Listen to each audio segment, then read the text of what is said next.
Nikahına beni çağır sevgilim, İstersen şahidin olurum senin.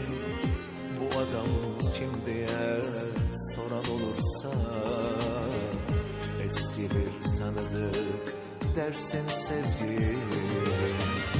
Nikahına beni çağır sevgilim, İstersen şahidin olurum senin.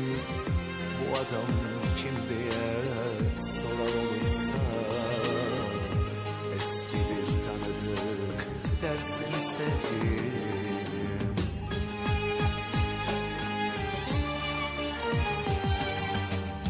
Hayaller kurardık biz yıllar önce, hiç yoktu hesapta ayrılık bizce.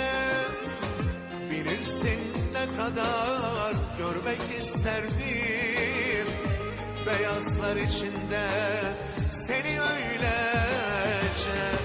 Hayaller kurardık biz yıllar önce, hiç yoktu hesapta ayrılık bizce. Bilirsin ne kadar görmek isterdim beyazlar içinde seni öylece.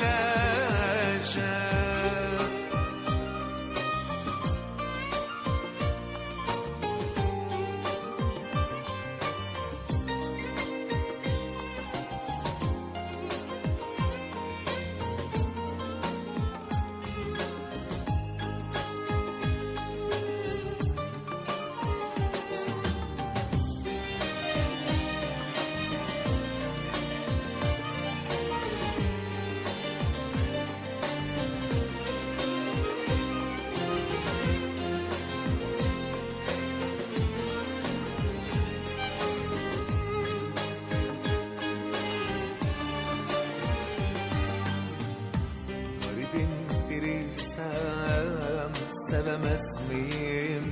Aşkla karın doymaz diyen ben miyim? Şimdi çok zenginsin, ben aynı garip. Sana bir buket gül veremez miyim? Garibin biriysem sevemez miyim? Aşkla karın doymaz diyen ben miyim? Şimdi çok zenginsin, ben aynı garip. Sana bir buket gül veremez miyim?